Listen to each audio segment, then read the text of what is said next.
పల్లె పండుగ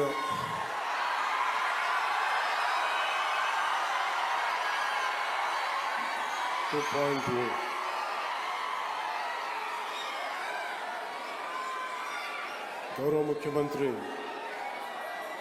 శ్రీ నారా చంద్రబాబు నాయుడు గారి ఆధ్వర్యంలో ఎన్డీఏ కూటమి ప్రభుత్వం ఏర్పడిన తర్వాత 2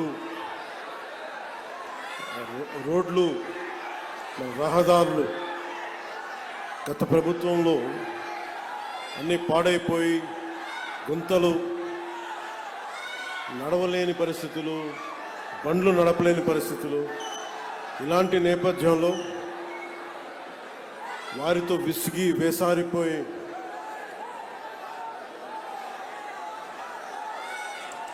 కూటమి ప్రభుత్వానికి మీరందరూ మద్దతుగా నిలబడినందుకు మనస్ఫూర్తిగా మీ అందరికీ నా కృతజ్ఞతలు. పల్లె పండుగ 2.0 ఇది దాదాపు 6,000 కోట్ల పైతోటి పనులు ప్రారంభిస్తూ ఉన్నాం.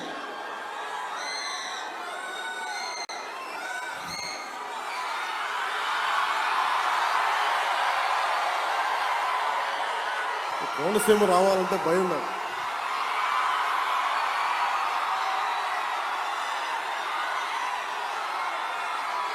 అంటే చాలాసార్లు చెప్తా ఉంటా, కోనసీమకి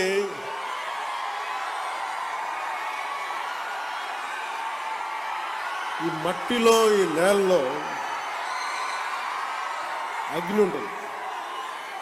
అంటే ఖనిజ నిక్షేపాలు ఎప్పుడు బ్లోడ్ జరుగుతూ ఉంటాయి. ఈ తిండి తిన్న మీకు,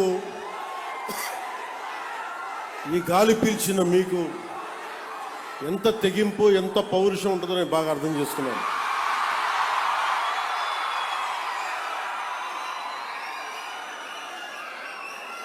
ఆడపిల్లలకు కూడా ఎంత తెగింపు ఉంటుంది. ఇక్కడ దారి పొడవునా వస్తూ ఉంటే అమ్మలు, అక్కలు, చెల్లెళ్ళు, ఆడపడుచులు హారతులిస్తూ,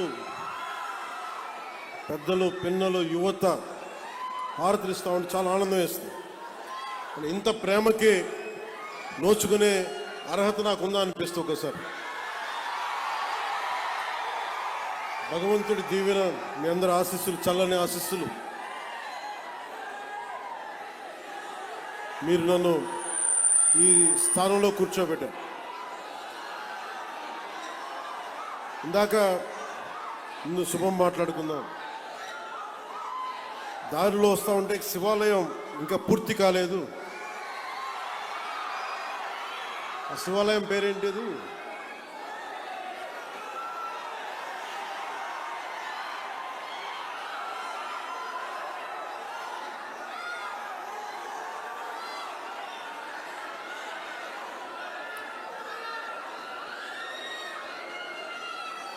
తీసుకో.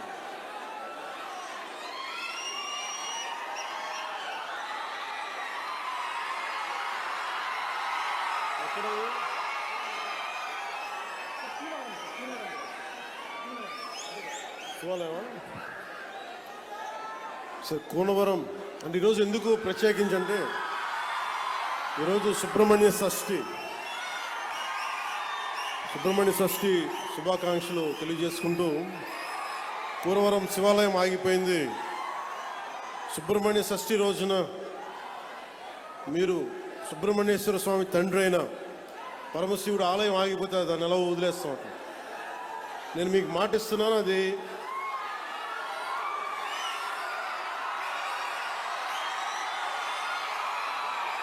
పూర్తి చేద్దాం. టైం లైన్ చెప్పడానికి నాకేముందంటే, నాకు అది ఏ స్థాయిలో ఉందో తెలియట్లేదు. అందుకని మీరందరూ సంసిద్ధంగా ఉంటే వచ్చే సంవత్సరం లోపే దాన్ని నేను కూడా కొంత నా వ్యక్తిగత నిధులు ఇస్తాను దానికి. అలాగే మన ఎండోమెంట్స్ డిపార్ట్మెంట్తో మన మంత్రి గారితో కూడా మాట్లాడి దానికి కావాల్సిన నిధుల్ని నేను సమకూర్చి మీకు పరమశివుడు ఆశీస్సులు ఉండేలాగా మనందరికీ ప్రయత్నం నేను చేస్తాను. ఏంటమ్మా మీ లెటర్సా ఇవన్నీ? ఏం రాశారు లోపల ఇవన్నీ? నేను చదివి మీకు పంపిస్తాను.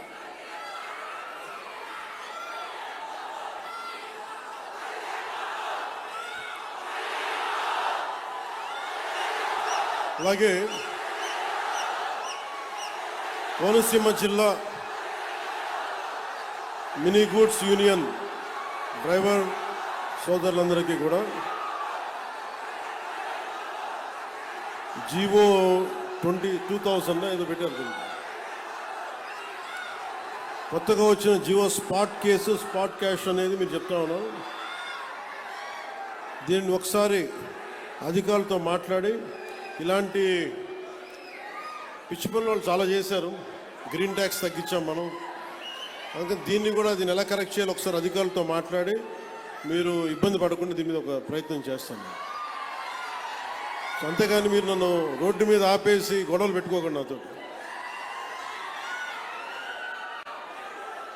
ఒకసారి ప్రేమ ఎక్కువ ఉన్న చోట ఏమైపోతుందో హక్కు వచ్చేస్తుంది. సో ఆ హక్కుతో అంటే ముఖ్యంగా నేను పర్యటనలకు వచ్చినప్పుడు చూసే ప్రతి ఒక్కరికి, వచ్చే ప్రతి ఒక్కరికి, ప్రేమతో పలకరించే ప్రతి ఒక్కరికి కూడా నా విన్నపం,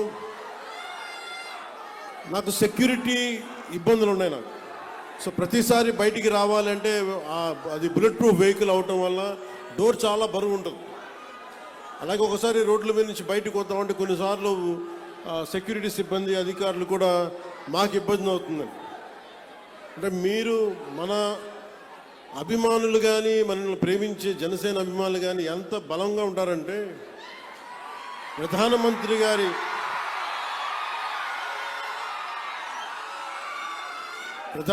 గారి ఎస్పీజీ గ్రూప్ కూడా, ప్రధానమంత్రి భద్రతా వ్యవహారాలని పర్యవేక్షించే ఎస్పీజీ వాళ్ళు కూడా నాకేం చెప్తారంటే,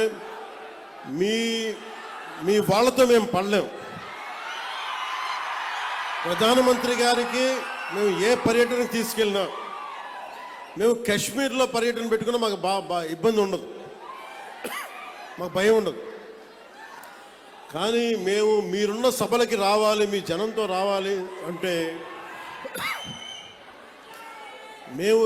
మీ ఉత్సాహాన్ని ఎలా ఆపాలో తెలియట్లేదు మాకు. మీరు అందరూ అంత మిలిటెంట్గా ఉంటారు, అంటే ప్రేమ చూపించినలాగే ఉంటుంది మీది. చాలా రా లవ్ మీరు. అలాగే మీరు గొడవ పెట్టుకున్నా కూడా అంతే గట్టిగా ఉంటుంది.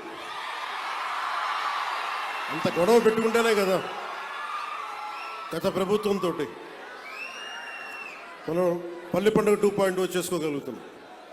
కానీ మీరే లేకపోతే, మీ ఉత్సాహమే లేకపోతే, మీ తెగింపే లేకపోతే ఈరోజు కుటుంబ ప్రభుత్వం ఈ పరిస్థితులు అయితే ఉండేది కాదు. గంటాపదంగా చెప్పలేదు.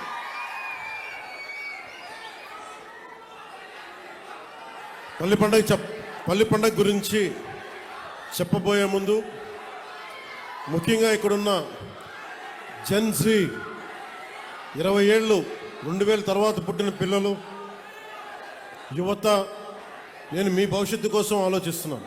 అది ఆఖరిలో చెప్తాను. మీ భవిష్యత్తు కోసమే నేను ఆలోచిస్తున్నాను. మిగతా వారి సంగతి నాకు తెలియదు, కానీ నా వరకు నేను చెప్పుకోగలను. నేను చాలా 15 సంవత్సరాలు ప్రైమ్ కెరీర్ నాది. 2003, 2004, 2005 నుంచి నా జస్ట్ కెరీర్ టేకాఫ్ అవుతా ఉంది. ఎవరైనా సరే ఒక 50-55 ఏళ్ళు వచ్చాక పాలిటిక్స్ గురించి ఆలోచిస్తారు. నేను ఎర్లీ 20s 20 వయసులో ఉన్నప్పుడు ఆలోచించాను. దేనికంటే నేను వచ్చే తరం కోసం ఆలోచించాను, పుట్టబోయే తరం కోసం ఆలోచించాను. ఆ అనుభవమే, ఆ నిర్ణయమే నన్ను మీకోసం అండగా నిలబడేలా చేసింది. మీకోసం మీరు ఎలాంటి అభివృద్ధి కోరుకుంటున్నారు, ఎలాంటి నయా భారత్ని కోరుకుంటున్నారు, అలాగే వెల్ఫేర్ స్కీమ్స్ ఉండాలి, పథకాలు ఉండాలి, ఉచిత పథకాలు ఉండాలి, వాటితో పాటు అభివృద్ధి కూడా ఉండాలి. కేవలం పథకాలనే నమ్మి, కేవలం ఉచిత పథకాలనే నమ్మి, కేవలం వెల్ఫేర్ స్కీమ్స్నే నమ్మి ముందుకెళ్తే అది ఎంతవరకు సాధ్యపడద్దో నాకు తెలియదు. ఎందుకంటే కేవలం వెల్ఫేర్ స్కీమ్సే ఓట్లు తీసుకురావు. బీహార్లో కూడా మనం చూసాం. బీహార్ ఎన్నికలు కూడా ఒక్కొక్కరు అన్ని లక్షల ఉద్యోగాలు ఇచ్చేస్తాం అన్ని చెప్పినా కానీ వాళ్ళు ఎందుకు ఆర్జేడీ లాంటి పార్టీని ఎందుకు గెలిపించలేదు అంటే ఈ జనరేషన్ మేల్కొంది, ఈ జెన్జీ, ఈ కొత్త తరం మేల్కొంది. మేము మిమ్మల్ని రకరకాలుగా విడగొట్టి విభజించి పాలిస్తే మీరు నమ్మడానికి సిద్ధంగా లేరు. ఇది నేను 2004లో నేను గ్రహించాను. పుట్టే తరం, పుట్టబోతున్న తరం కొత్త తరం, అది నవతరం, అది రక్తాలు సలసల కాగేరు యువతరం. అది మీకోసం బాధ్యతగా నేను రాజకీయాల్లోకి వచ్చాను. సినిమాల్లో చాలా డబ్బులు ఇందాక కూడా ఓజీ నడుస్తూ ఉంటే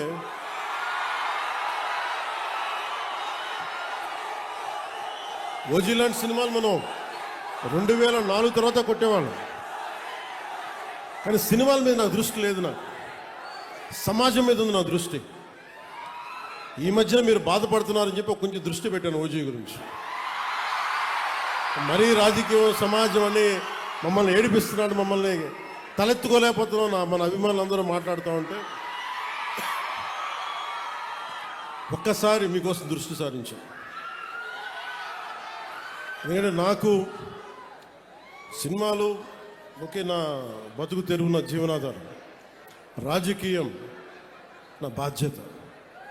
నా దేశభక్తిని చూపించుకోవడానికి, నా సామాజిక బాధ్యతను నిర్వర్తించడానికి నేను ఎంచుకున్న బాధ్యత ఇది. సో మీకోసం ఇలా చేయబట్టే నేను దాదాపు ఈ రోజున పల్లె పండుగ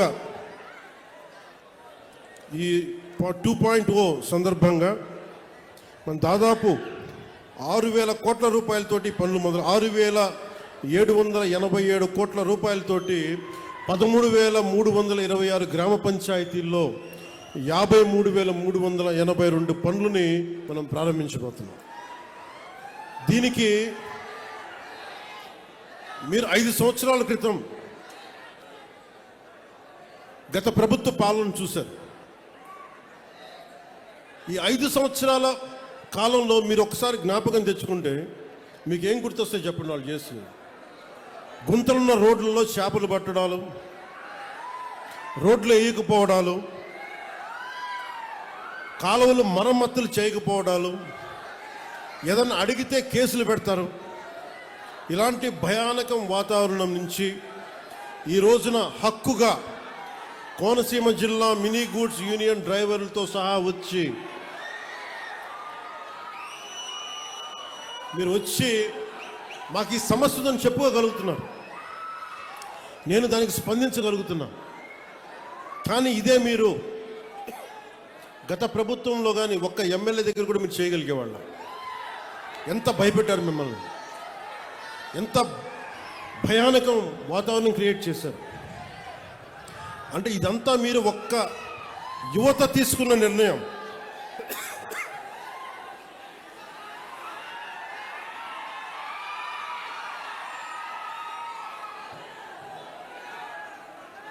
మీరు ఒక సరైన నిర్ణయం తీసుకొని ఒక సరైన కూటమి ప్రభుత్వాన్ని మీరు నారా చంద్రబాబు నాయుడు గారి నాయకత్వంలో, గౌరవ ప్రధానమంత్రి గారి నాయకత్వంలో కూటమి ప్రభుత్వాన్ని మీరు ఎంచుకోగానే ఇన్ని వేల కోట్లు మనం ఈ రోజున ఖర్చు పెట్టగలుగుతున్నాం. కేవలం మీరు ఒక నిర్ణయం తీసుకున్నారు. మేము ఈ ప్రభుత్వం కాదు, కొత్త ప్రభుత్వాన్ని చూస్తాం. ఈరోజు నేను మిమ్మల్ని ఒకటే కోరుకుంటా ఉన్నాను. ఇందాక కొబ్బరి చెట్లు చూసి వచ్చాను. దెబ్బలు తిన్నాయి. అక్కడ శంకరగుప్తం మండలంలో శంకరగుప్తం డ్రైన్లో బాగా ఇబ్బంది అయిపోయింది. అక్కడ కొబ్బరి చెట్లన్నీ మొత్తం మొదలు పోతూ ఉన్నాయి. వెళ్ళి చూసి వచ్చాను. చూసొస్తే డ్రైన్ లేవు, డ్రైన్లు పూడికలు తీయలేదు. మీరు ఎవరన్నా మాట్లాడగలిగారా అంటే మాట్లాడడం, కానీ వినే నాయకులు లేరు ప్రభుత్వం, గత ప్రభుత్వంలో. ఈ రోజున నన్ను కానీ గౌరవ ముఖ్యమంత్రి చంద్రబాబు నాయుడు గారిని కానీ మీరు ఏమన్నా కానీ ఇది మేము ప్రజాస్వామ్యాన్ని నమ్ముతాం. మీకోసం ఒక మాట విని మీరు ఒక చిన్న పిటిషన్ ఇస్తే మేము తీసుకొని మేము దాన్ని సరిదిద్దడానికి ప్రయత్నం చేస్తూ ఉన్నాం. కానీ మనం వారసత్వంగా వచ్చినాయి మనకి అంటే అప్పులు, వాళ్ళు చేసిన దోపిడీ, ఏ విధి విధానాలు లేకుండా అనేక సమస్యలు వారసత్వంగా ఇచ్చేశారు. నేను ఇక్కడ మనకు కనిపిస్తున్న కోనసీమ కొబ్బరి సీమ ఇది. ఒక కొబ్బరి చెట్టు మనకి ఫలం ఇవ్వాలి అంటే కనీసం 8 నుంచి 10 సంవత్సరాలు పడుతుంది. పూర్తి స్థాయిలో దాని ఫలితం చూడాలంటే కనీసం 15 సంవత్సరాలు పడుతుంది. నేను ఈ రోజున మిమ్మల్ని అడిగేది ఎలక్షన్ ముందు అడగట్లేదు, ఇప్పుడే అడుగుతున్నాను. వచ్చే 15 సంవత్సరాలు ఈ కూటమి ప్రభుత్వానికి మీరు అండగా ఉండాలి. ఒక కొబ్బరి చెట్టుకి మీరు ఎంత కొబ్బరి చెట్టుని పాతే అది 10 దశాబ్దం తర్వాత ఫలితం ఇస్తుంది. అలాగే మీరు పెట్టుకున్న నమ్మకం అన్ని సమస్యని రాత్రికి రాత్రి చేయటం కుదరదు. కానీ నేను మీకు మాటిస్తున్నాను, ఇక్కడ ఉన్న యువత అందరికీ మాటిస్తున్నాను, పెద్దలకు మాటిస్తున్నాను.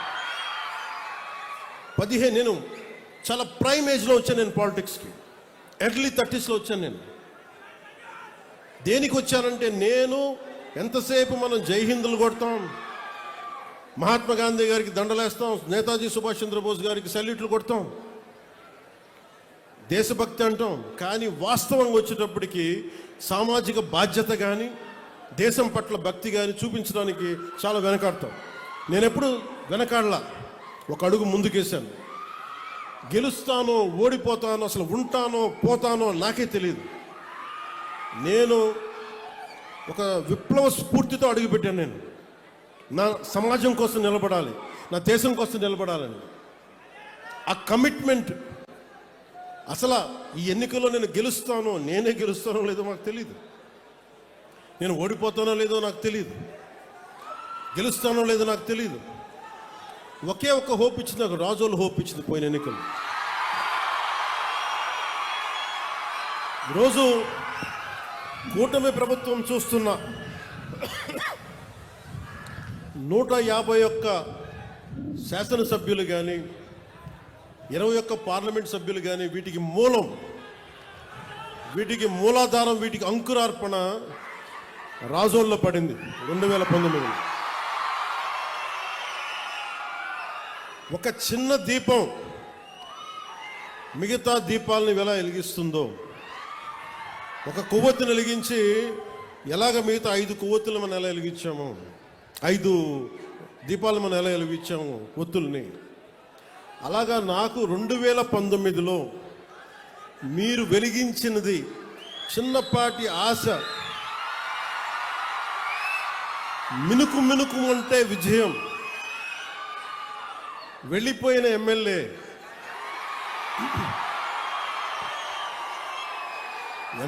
వెళ్ళిపోయినా ప్రజలు వెళ్ళా, మా అన్నదమ్ములు వెళ్ళా, నా ఆడపడుచులు వెళ్ళా, మా అక్క చెల్లెలు వెళ్ళా, మమ్మల్ని నిరంతరం చిరంజీవిగా ఉండని ఆశీర్వదించే పెద్దల వదల్లా.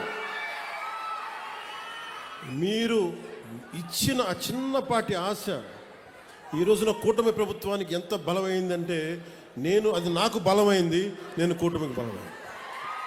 అది మీరు ఇచ్చింది. అందుకు నాకు ప్రత్యేకించి బాధ్యత ఉంది. నాకు రాజోలకి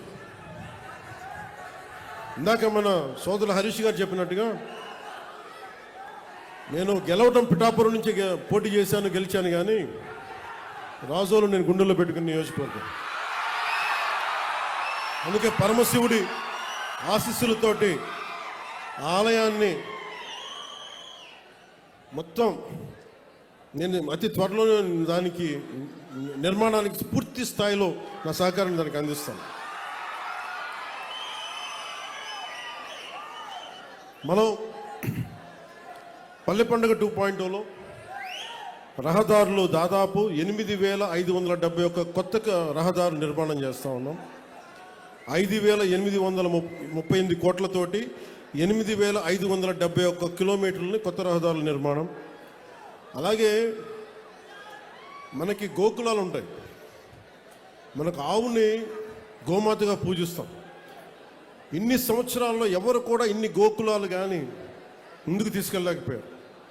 అలాంటిది మనం మన కుటుంబ ప్రభుత్వం వచ్చాక ఇప్పుడు దీంట్లో 375 కోట్ల రూపాయల వ్యయంతో 25,000 కొత్త మినీ గోకులాలు, 16 కోట్ల అంచనాతోటి 157 కమ్యూనిటీ గోకులాలని మనం ఏర్పాటు చేయబోతా ఉన్నాం. అలాగే 4 కోట్లు ఖర్చుతో 58 కిలోమీటర్ల మ్యాజిక్ డ్రైన్స్ని నిర్మాణం చేయబోతా ఉన్నాం. పంచాయతీ పరిధిలో 6 కోట్ల రూపాయలతోటి 15,000 కొత్త అభివృద్ధి పనులను చేయబోతా ఉన్నాం. అలాగే డిస్ట్రిక్ట్ పంచాయతీ రిసోర్స్ సెంటర్కి 148 కోట్లతోటి డిపిఆర్స్ మరియు గ్రామ పంచాయతీ భవనాలు నిర్మాణం చేస్తూ ఉన్నాం. అలాగే ఏషియన్ ఇన్ఫ్రాస్ట్రక్చర్ డెవలప్మెంట్ బ్యాంక్ నుంచి రుణ సహకారం తీసుకోవడంతో పాటు మహాత్మా గాంధీ జాతీయ ఉపాధి హామీ పథకం నిధులతోటి 15వ ఆర్థిక సంఘం నిధులతోటి ప్రధానమంత్రి గారి గ్రామ సడక్ యోజన, శాస్కి అంటే రాష్ట్ర మూలధన పెట్టుబడుల ప్రత్యేక సాయం వంటి పథకాల నుంచి దాదాపు 6,787 కోట్లు సమీకరించి పల్లె పండుగ 2 ద్వారా 13,326 గ్రామ పంచాయతీల పరిధిలో 53,382 పనులను చేపడుతున్నాం. సో దానికి మీరందరూ ప్రత్యేక అతిథులుగా వచ్చినందుకు, అది మన రాజోల్లో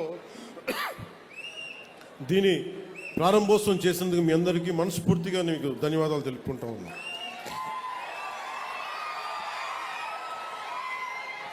ముఖ్యంగా మన కోనసీమ జిల్లాల రహదారులు దుస్థితి చూశాక ఈ జిల్లాకి అదనంగా 100 కోట్ల రూపాయలు ప్రత్యేకంగా మంజూరు చేస్తూ ఉన్నాం. కాకపోతే వేసిన రోడ్ల మీద మీరు బైకుల్లో ఫాస్ట్గా వెళ్ళకండి, జాగ్రత్తగా ఇంటికి వెళ్ళండి.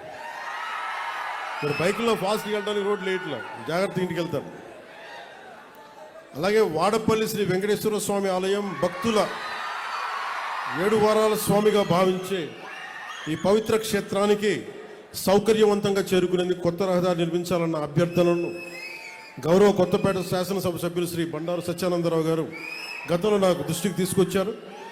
ఆ విజ్ఞప్తిని గౌరవించి గోదావరి ఏటిగట్టు మీదుగా ఆలయాన్ని నేరుగా కలుపుతున్న 7 కిలోమీటర్ల రహదారి కోసం 6 కోట్లు ఇదివరకే మంజూరు చేశాం. రావులపాలెం మార్గంలోని ఇరుకు రోడ్డు ట్రాఫిక్ సమస్యలకు ఇది చాలా స్పష్టమైన పరిష్కార మార్గం తీసుకొస్తుంది. ఇది క్లుప్తంగా పల్లె పండుగ 2.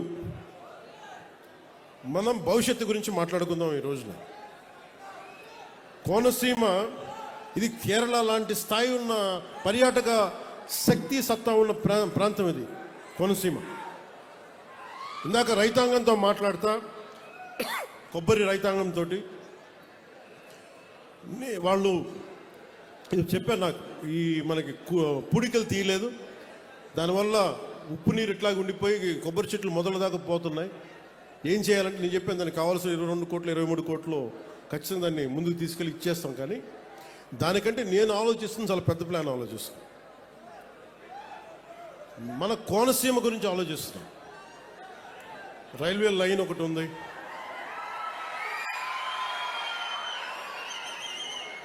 గత ప్రభుత్వానికి అండగా ఉండే పత్రికలు కొన్ని మీరేం చేశారని మాట్లాడుతూ ఉంటారు. మేము మీలాగా దోచేయట్లా, మీలాగా ఎవరన్నా పిటిషన్ ఇస్తే భయపెట్టట్లా, ఇన్ని వేల కోట్లు ఖర్చు పెడతా ఉన్నాం, అందరికీ సకాలానికి జీతాలు ఇస్తూ ఉన్నాం, మీరు ఇచ్చిన దానికంటే పెన్షన్లు ఇంకా బలంగా ఇస్తున్నాం, వికలాంగుల పెన్షన్లు బాగా ఇస్తున్నాం మీకంటే కూడా. వీటన్నిటి మధ్యలో ఛాలెంజ్ ఏంటంటే వీళ్ళు ఏది కూడా మీ దృష్టిలో పెట్టుకోవాల్సింది, ముఖ్యంగా యువత. ఎందుకంటే నేను 2014లో 9లో మాట్లాడినప్పుడు చాలామందికి నేను మాట్లాడుతుంది ఎంతవరకు వాస్తవ రూపం దాలుస్తుంది, నేను పడికట్టు పదాలతో మాట్లాడే రాజకీయ నాయకుడు నేను కాదు, నాకు తెలియదు. నేను ప్రేమగా మాట్లాడతాను, గుండెల్లోంచి మాట్లాడతాను. నాకు 2 మాటలు నాకు తెలియదు. గొడవ పెట్టుకున్నా ప్రేమించిన ఒకటిలా ఉంటుంది, గొడవ పెట్టుకుంటే శత్రువు అనుకుని గొడవ పెట్టుకుంటాను, మళ్ళీ వెనక్కి వెళ్ళను. ప్రేమించిన నా ఇంట్లో వాడు అనుకుని ప్రేమిస్తాను. సో నేను మీకోసం నేను ఉన్నాను ఇక్కడ. చాలామంది మాట్లాడుతున్నారు ఈ మధ్యన విప్లవాలు వచ్చేస్తాయి, నేపాల్ తరహాలో, శ్రీలంక తరహాలో, బంగ్లాదేశ్ తరహాలో యువత రోడ్ల మీదకి వస్తారు, గొడవ చేస్తాను. ఈ దేశంలో చాలామంది కలలు కంటా ఉన్నారు. అలా చెయ్యాలి అంటే, అలా గొడవలు రావాలి అంటే అది ఎన్డీఏ ప్రభుత్వం కాదు, గత ప్రభుత్వం కనుక ఇంకొక సంవత్సరం ఉంటే ఖచ్చితంగా ప్రజలు రోడ్ల మీదకి వస్తారు. అలాంటి తిరుగుబాట్లు నడపడానికి మేము ఎప్పుడు సిద్ధంగా ఉండాం. అదృష్టవశాత్తు మన ప్రజాస్వామ్యం చాలా బలమైంది, మీ నిర్ణయం అమూల్యమైంది కాబట్టి గొడవలు లేకుండా ఒక్క ఓటు అనే ఒక ఆయుధంతో మొత్తం ప్రభుత్వాన్ని మార్చేశారు మీరు. ఇప్పుడు మన ముందున్న బాధ్యత ఏంటి? మా ముందున్న బాధ్యత, నేను మీ భవిష్యత్తు కోసం ఆలోచిస్తున్నా. మీకు ఎలాంటి ఉపాధి కావాలి, ఎలాంటి మీకు టాలెంట్ ఉంటే మీకు అద్భుతంగా ఉంటుంది.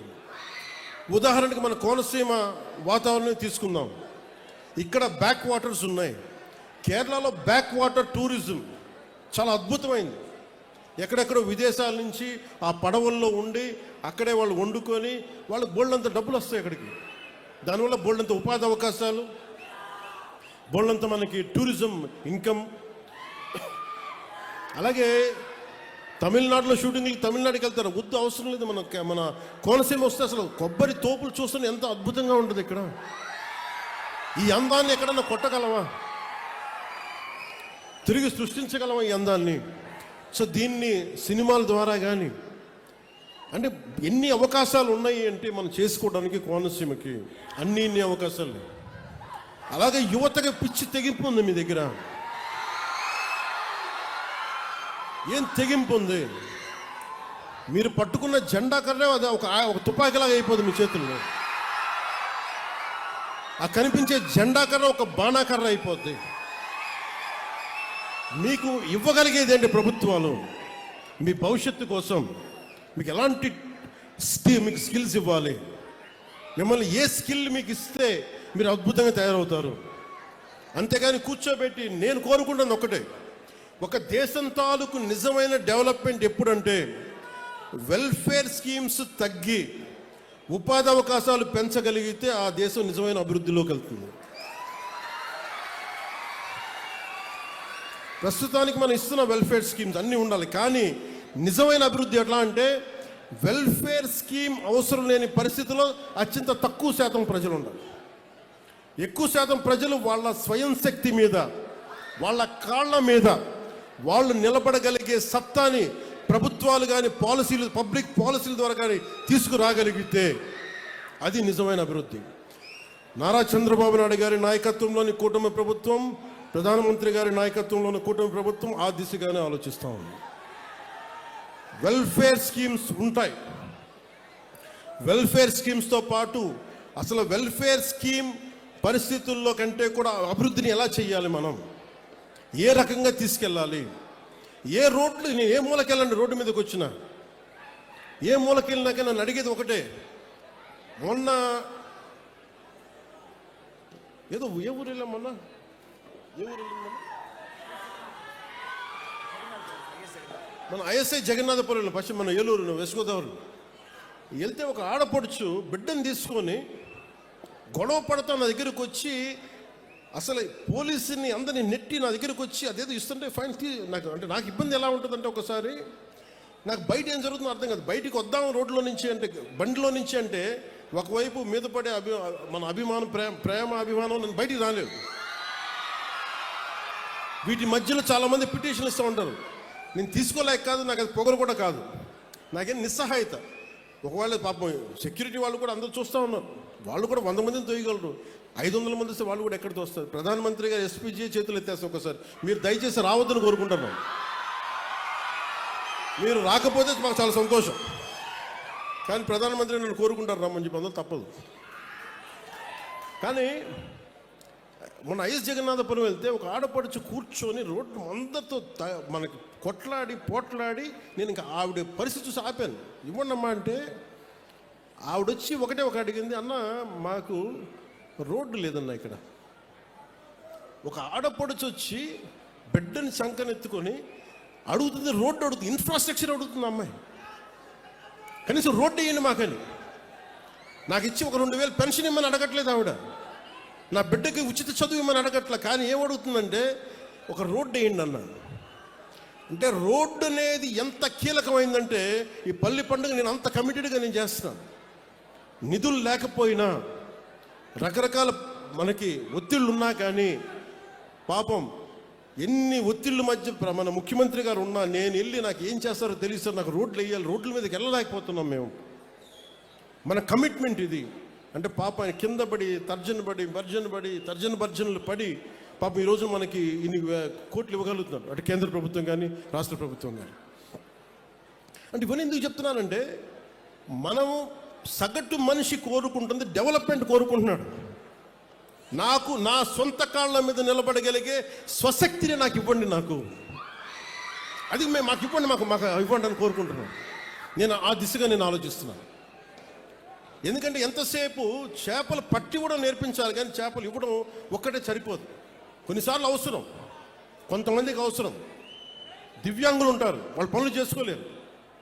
కానీ దివ్యాంగుల్లో కూడా ఎంత గొప్ప వాళ్ళు ఉన్నారంటే, నేను మన పిఠాపురంలో వెళ్తే పెన్షన్ ఇస్తే ఆవిడ తిరిగి వచ్చి అన్న దీన్ని ఎవరికన్నా ఇంకొక లేని వాళ్ళకి ఇవ్వండి అని చెప్పి దివ్యాంగురాలు ఒక ఆవిడ వచ్చింది. అంటే ఈ స్థాయిలో ఉన్నారు మనుషులు, ఇంత గొప్ప వాళ్ళు ఉన్నారు. సో నేను కోరుకుంటుంది మీకు బలమైన భవిష్యత్తు ఇవ్వడానికి నేనున్నాను. మీకోసం మీ ఆశలు, మీ కోరికలు, మీ ఆశయాలు, మాకు భవిష్యత్తు కావాలి, ఉపాధి కావాలి, పరిశ్రమ రావాలంటే మాకు స్కిల్ డెవలప్మెంట్ కావాలి. స్కిల్ డెవలప్మెంట్ కావాలంటే మీ ఏదైనా చదువుకోవాలి. లేదంటే నేను ఎదిగిపోయాను కానీ నాకు చదువుకోవడానికి లేదంటే మీకు నైట్ టైమ్స్ ఉండే మీకు రాత్రుల పూట వయోజన విద్యలు ఏమైనా ఉన్నాయేమో, ఇప్పుడు స్కిల్ అప్గ్రేడేషన్ ఏదైనా కావాలేమో, ఇలాంటివన్నీ ఆలోచించడానికి it takes a lot of time, చాలా సమయం అవసరం పడుతుంది. మీరు బైకుల మీద రోడ్ల మీద మీరు యాక్సిలేటర్ ఇస్తూ ఉంటే నాకు ఏమర్థమో తెలుసో, నాకు మీ ఎనర్జీ అది, మీ శక్తిని దేశం కోసం సమాజం కోసం ఛానలైజ్ చేయగలిగితే మనం అమెరికాకి వెళ్ళాల్సిన అవసరం ఉంటుందా? మన రాజోల నుంచి గల్ఫ్కి వెళ్ళాల్సిన అవసరం ఉంటుందా? 15,000 కుటుంబాలు రాజోల నుంచి గల్ఫ్కి వెళ్ళే అవసరం ఉంటుందా? మనకే ఇక్కడ సంపద అద్భుతంగా ఉంటే.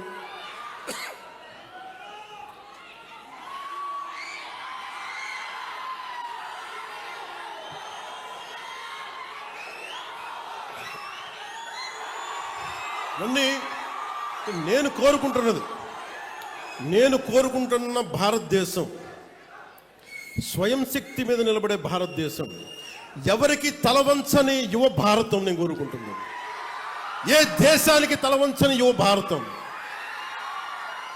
మీలో ఉన్న నిగూఢమైన శక్తిని, మీలో ఉన్న అణగారిన శక్తిని బద్దలు కొట్టి బయటికి తీసే నాయకత్వం కావాలి ఇక్కడ. ఆ నాయకత్వం ఈరోజు మీరు ఇచ్చారు. మీరు కుటుంబ ప్రభుత్వం దగ్గర మీకు అండగా నిలబడ్డారు. లా అండ్ ఆర్డర్ ఒకటి. గంజాయి, నేను గంజాయిని చూస్తూ ఉంటాను. గంజాయి ఎందుకు తాగుతారు? హై కావాలి వాళ్ళకి, ఏదో సాధించాలని. యువతకు నేను ఇదే చెప్తున్నాను, జెన్జీ యువతకి, గంజాయి మత్తులో మీరు వెళ్తున్నారు అని చాలా వీరని కాదు, జస్ట్ చేసేవాళ్ళకి చెప్తున్నాను. మీరు get into martial arts నేర్చుకోండి, కొట్లాడి బాక్సింగ్ నేర్చుకుని తిరగండి, పరిగెట్టండి. మీకు going to some kind of sports. అప్పుడు హై తెలుస్తుంది మీకు. గంజాయి మత్తుల్లో మాదక ద్రవ్యాల్లో ఉండదు. చాలా ఫ్రస్ట్రేషన్స్ ఉంటాయి మీ అందరికీ. నాకు ఫ్రస్ట్రేషన్స్ ఉండే 20s. నేను దాన్ని ఛానలైజ్ చేశాను. మార్షల్ ఆర్ట్స్కి వెళ్ళాను. నేను ఒక నిర్ణయం తీసుకొని నన్ను డిసిప్లిన్ చేసుకుంటే ఈరోజు నాకు ఇంతమంది నిలబడ్డారు. మీలో ఒక్కొక్కడు నేను నిర్ణయం తీసుకొని నేను ఒక్కడినంటే అది ఏ స్థాయికి వెళ్ళింది? ఒక దేశ ప్రధానమంత్రి గారికి మనం కూర్చొని దృష్టిలో పడేంత స్థాయికి వెళ్ళింది. అలాంటిది మీలో ఎంత నిగూఢమైన శక్తి ఉంది ఒక్కొక్కరిలో. నేను మిమ్మల్ని కోరుకునేది, మిమ్మల్ని పథకాల పేరు మీద మిమ్మల్ని మెత్తని వ్యక్తులుగా చేయడానికి నాకు ఇష్టం లేదు. నాకు పథకాలు మీరు నడిచే వరకే. మీరు ఒకసారి మీ స్వయం శక్తి మీద మీకు నడిచారా, ఎవరి అవసరం రాకూడదు కూడా. అలాంటిది మీరు గుర్తుపెట్టుకుని, నేను దేహి అంటే బాగుంటుందా మీకు? నేను అవసరం ఒకసారి అడుగుతేమో, కానీ రోజు దేహి అంటే ఒకరోజు ఇస్తారు, 2 సంవత్సరాలు ఇస్తారు, 3 సంవత్సరాలు ఇవ్వకపోతే ఏం చేస్తాం మనం? అందుకని నేను కోరుకుంటుంది ఏంటంటే భవిష్యత్తులో నిజమైన అభివృద్ధి భారతదేశానికి, ఇది ఒక ఆంధ్రప్రదేశ్కే కాదు. ఉదాహరణకి నేను వెళ్ళి ముఖ్యం మన మంత్రివర్గం అందరితో మీటింగ్ చేశాను. మీటింగ్ చేస్తే ఈరోజు వాళ్ళు చాలా గొప్పగా ఆర్భాటంగా 5 లక్షల ఉద్యోగాలు ఇచ్చామని చెప్పి సచివాలయాలని చెప్పారు పోయినసారి. వెళ్ళి చూస్తే వాస్తవానికి 4 లక్షల లోపే. ఇంకా 50,000 భర్తీ ఉంది ఒక చోట, ఒక పార్ట్లో. ఇవన్నీ చూస్తే వాళ్ళకి ఏ సర్వీస్ రూల్స్ అప్లై కావు, ఉట్టి పన్యానికి ఉద్యోగాలు ఇచ్చేశారు. ఎవరి దగ్గర నుంచి డబ్బులు తీసుకోవాలో తెలియదు, ఎవరు వాళ్ళకి హెడ్డో తెలియదు. ఇంత అగమ్య గోచరంగా ఒక పద్ధతి పాడు లేకుండా విభజించేశారు, ఉద్యోగాలు ఇచ్చేశారు. వాళ్ళకి ఎలా ప్రమోషన్స్ వస్తాయి, ఒక డిజిటల్ అసిస్టెంట్ ప్రమోషన్ ఎలా వస్తుంది, లేదంటే ఈ కూర్చున్న ఒక సర్వే అసిస్టెంట్కి ఎలా ప్రమోషన్ వస్తుంది, ఏమి లేవు, సర్వీస్ రూల్సే లేవు. అంటే అలాంటి మీరు కూర్చొని తలలు నిమిరి, అంటే మీరు నాతో సహా ప్రతి రాజకీయ నాయకుడిని కూడా మీరు శల్య పరీక్షలు పెట్టాలి. యువత శల్య పరీక్ష మీరు పెట్టాలి. ఎందుకంటే మీరు బాధ్యతగా ఉంటే తప్ప నాయకులందరికీ భయం రాదు. నాతో సహా ముఖ్యమంత్రి గారు కానీ నేను కానీ శాసనసభలో ఇదే చెప్పాం, మేము తప్పు చేస్తే మేము బాధ్యత వహిస్తాం. మాతో కూడా ఎవరిని ఉపేక్షించడానికి ఎవరు ఉపేక్షించేది లేదు. అండ్ మేము దానికి అకౌంటబిలిటీ తీసుకుంటా ఉన్నాం. ఇది సాక్షాత్తు శాసనసభలో చెప్పాం. మేము శాసనసభలో ఏం మాట్లాడినా అది ఒక శాసనమే అవుతుంది. సో మేము తప్పు చేసినా, గౌరవ ముఖ్యమంత్రి గారు కూడా చెప్పింది, మేము ఎవరైనా తప్పు చేసినా శిక్ష మాకు కూడా పడాల్సిందే. అలాంటిది ఎమ్మెల్యేల పనితీరు మీద కావచ్చు, కూటమి నాయకుల పనితీరు మీద కావచ్చు, మీరు ఓట్లేశారు, మీరు అడగాల్సిన అవసరం ఉంది. మీరు అలాగే ఒకటి, మీకు హక్కు ఉండాలి అంటే మీరు బాధ్యత కూడా చూపించాలి. రాజ్యాంగం ఈ రోజున కాన్స్టిట్యూషన్ డే, ఈ రోజున రాజ్యాంగ దినోత్సవం. రాజ్యాంగ దినం మనం ఏం చెప్తాం? రాజ్యాంగ దినోత్సవం మనకి మన ఫండమెంటల్ రైట్స్, నీ ప్రాథమిక హక్కులు, నువ్వు right to live, right to educate, ఇవన్నీ ఉంటాయి.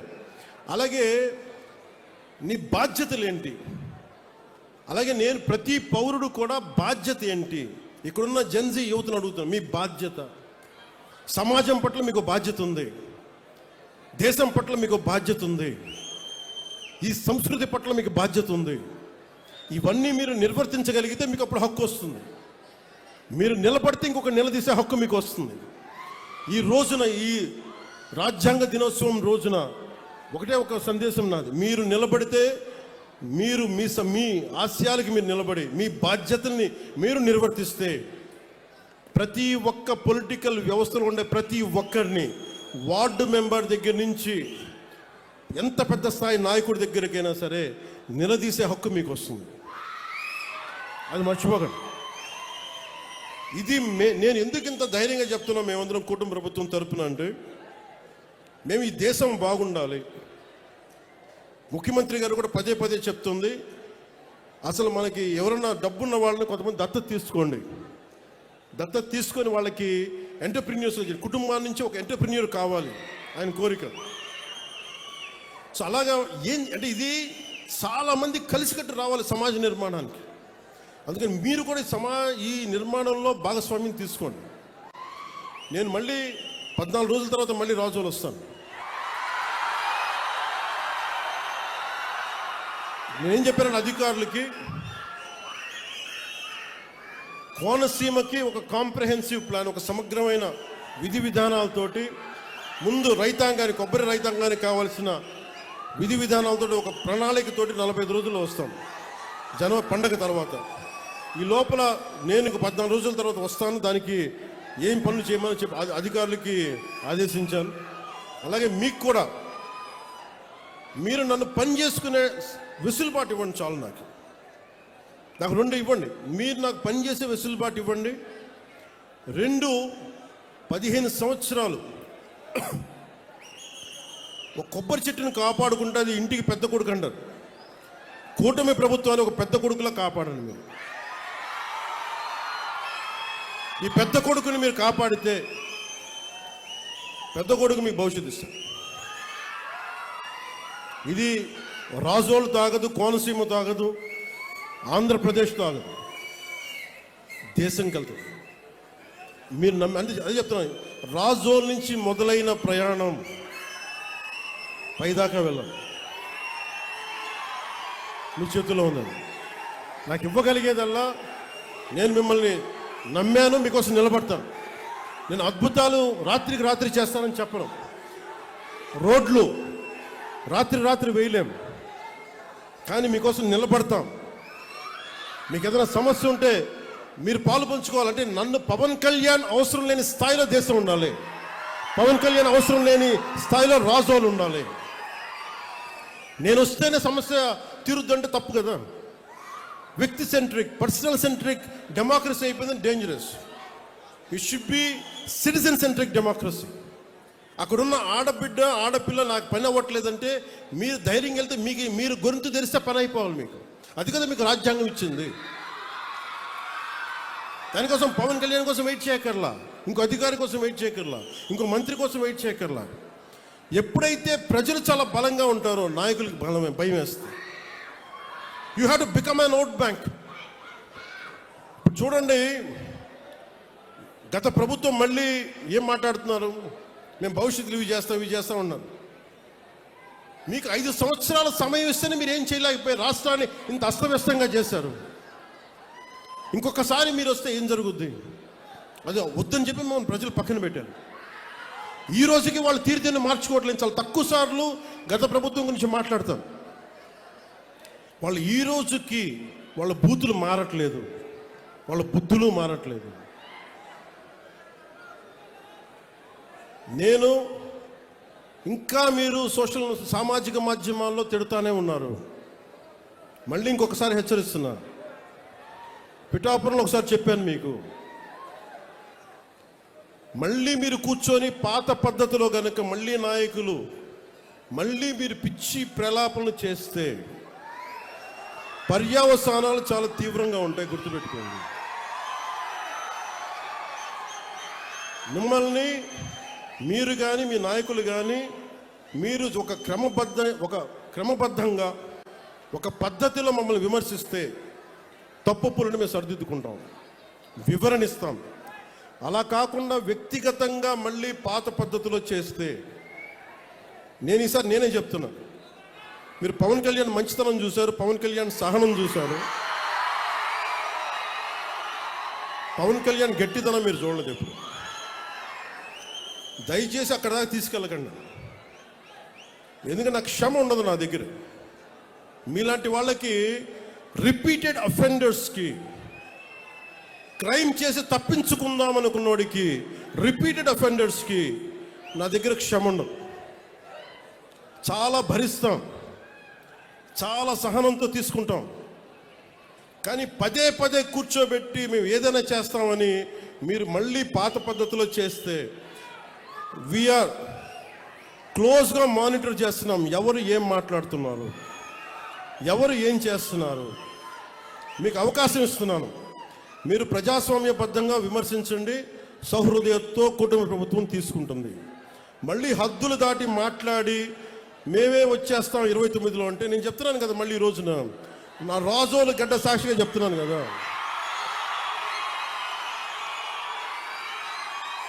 నా రాజోలు గడ్డ సాక్షిగా చెప్తున్నాను.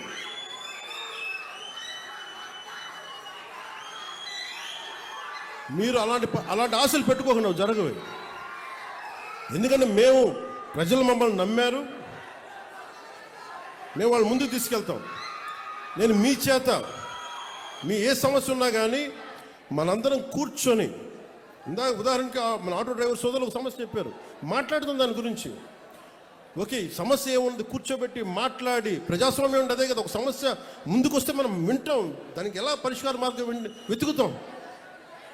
అందరం కలిసికట్టుగా దేశాన్ని సమాజాన్ని నిర్మిద్దాం. అంతేగాని క్రిమినల్ యాటిట్యూడ్ తోటి ఎవరు వచ్చినా కానీ, అది నా పార్టీ జనసేన పార్టీలో ఉన్నా కానీ, కూటమి పార్టీలో ఎవరున్నా కానీ, ప్రజాస్వామ్యాన్ని గౌరవించిన నాయకులు ఎవరైనా సరే, నా సొంత పార్టీలో మన సొంత పార్టీలో ఉన్నా సరే, జనసేనలో ఉన్నా సరే నేను ఉపేక్షించను. అలాంటి నాయకుల్ని, అలాంటి వ్యవహారం నడిపేవాళ్ళు నేను వదులుకోవడానికి సిద్ధంగా ఉన్నాను తప్ప నన్ను ప్రేమించే జనాన్ని వదులుకోవడానికి నేను సిద్ధంగా లేను. నేను ఇంత స్పష్టంగా నా మైండ్లో కానీ నా గుండెల్లో కానీ ఉన్నాయి. ఎందుకంటే ఎందుకంటే ఈరోజు మీ పెద్దవాళ్ళు అయిపోయారు, 40 ఏళ్ళు 50 ఏళ్ళు వచ్చేసినాయి. కానీ వాళ్ళందరికీ భవిష్యత్తు ఏం కోరుకుంటారు? వాళ్ళ బిడ్డల భవిష్యత్తు కోరుకుంటారు. మీ బిడ్డల కోసం ఆలోచించడానికి ఒక తండ్రి ఒక తల్లి ఎలా ఆలోచిస్తారో కూటమి ప్రభుత్వం అలా ఆలోచించాలి. ఇప్పుడే అడుగు పెట్టాం, 18 నెలలు అయింది. ఇప్పుడిప్పుడు స్టార్ట్ చేశాం. మీ ఆశీస్సులు కావాలి, మీరు అర్థం చేసుకునే మనసు కావాలి. అందుకని నాకు మనస్ఫూర్తిగా రాజోల్ నుంచి ప్రతి ఒక్కరికి, ఆంధ్ర రాష్ట్రంలో ప్రతి ఒక్కరికి, మమ్మల్ని గెలిపించిన కుటుంబ ప్రభుత్వాన్ని గెలిపించిన ప్రతి ఒక్కరికి 2 చేతులు జోడిస్తూ మీ అందరికీ కృతజ్ఞతలు తెలియజేసుకుంటూ, పదవులు ఎలా ఉంటాయి ఏముంటాయి నాకు ఎప్పుడు తెలియదు, ఆలోచించాలి. డిప్యూటీ సీఎం అవుతాను కూడా ఆలోచించాలి, ఎమ్మెల్యేగా గెలుస్తాను కూడా ఆలోచించి. నా కోరిక ఒకటే, కష్టంలో ఉన్నవాడికి సాయం చేయాలి అన్నదే ఒకటే. అదే నన్ను ఇక్కడ దాకా పట్టుకొచ్చింది. మీరు నన్ను మనస్ఫూర్తిగా నమ్మండి. ఇందాక చెప్పినట్టుగా ఒక ఇంటికి పెద్ద కొడుకు ఎలా ఉంటుందో ఈ ప్రభుత్వాన్ని ఒక పెద్ద కొడుకుగా భావించి మీరు నమ్మండి. మీరు దీనికి ఒక 15 సంవత్సరాల సమయం కావాలి మాకు. అందుకని ఈ రోజున 100 కోట్లు ఇవ్వగలుగుతున్నాం అంటే 2014 నుంచి 19 వరకు, 2019 నుంచి 24 వరకు కనీసం ఎన్ని కోట్లు వచ్చినాయి మీరు చెప్పండి ఒకసారి మన కోనసీమకి. దీన్ని బట్టి మీరు అర్థం చేసుకుని ఎంత కమిటెడ్గా పనిచేస్తున్నాం అని. ఒకవైపు ఉపాధి మనకి హామీ, మనకి ఏవైతే హామీలు చెప్పామో సూపర్ 6 అవి అమలు పరుస్తూ, రోడ్లు వేస్తూ, ఇన్ఫ్రాస్ట్రక్చర్ డెవలప్ చేస్తూ, చాలా ఒకవైపు వాళ్ళ దోపిడీని ఏం చేస్తారని బయటకు తీసుకొస్తూ చాలా ఇబ్బంది పడతా ఉన్నాం. వీటన్నిటి మధ్యలో కూడా ఇంత సమర్థవంతంగా రాష్ట్ర ప్రభుత్వాన్ని నడుపుతున్నామంటే గౌరవ ముఖ్యమంత్రి గారి నాయకత్వంలో మేమందరం కలిసి, మీ ఆశీస్సులు కావాలి, మెండుగా కావాలి, మాకు బలాన్నిచ్చే మీ ఆశీస్సులు కావాలని కోరుకుంటూ మీ అందరితోటి నా కోనసీమ సోదరులకి, సోదరిమణులకి, ఆడపడుచులకి, అక్క చెల్లెళ్ళకి, కార్మిక సంఘాల నాయకులకి, ప్రతి ఒక్కరికి పేరు పేరున ధన్యవాదాలు తెలుపుకుంటున్నాం. వేదిక పైన ఆసీనులైన గౌరవ రాజోలు శాసనసభ సభ్యులు, సభాధ్యక్షులు దేవి వరప్రసాద్ గారికి, అమలాపురం పార్లమెంట్ సభ్యులు గౌరవ శ్రీ హరీష్ మధుర బాలయోగ్ గారికి, శ్రీ పేరాబత్తుల రాజశేఖర్ గారికి, శ్రీ ఐతాబత్తుల ఆనందరావు గారికి, గన్నవరం శాసనసభ్యులు గిడ్డి సత్యనారాయణ గారికి, శ్రీ బండారు సత్యానందరావు గారికి, బొమ్మిడి నాయకర్ గారికి, ఇతర శాసనసభ్యులు నాయకులకి, ప్రతి ఒక్కరికి పేరు పేరున నా హృదయపూర్వక కృతజ్ఞతలు. ఈ కార్యక్రమాన్ని సమర్థవంతంగా పల్లె పండుగ 2.0 సమర్థవంతంగా ముందుకు తీసుకెళ్తున్న పంచాయతీరాజ్ ముఖ్య కార్యదర్శి, గ్రామీణాభివృద్ధి, గ్రామీణ నీటి సరఫరా, పారిశుద్ధ్యం ప్రిన్సిపల్ సెక్రటరీ శ్రీ శశిభూషణ్ కుమార్ గారికి, commissioner Panchayati Raj and rural development M Krishnatej గారికి,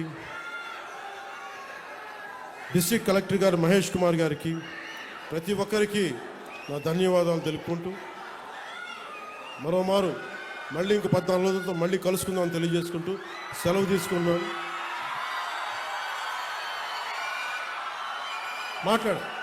అంటే ఓఎన్జీసీకి సంబంధించి దానికి చెప్పాను ఆల్రెడీ, దాని మీద మాట్లాడుతున్నాను.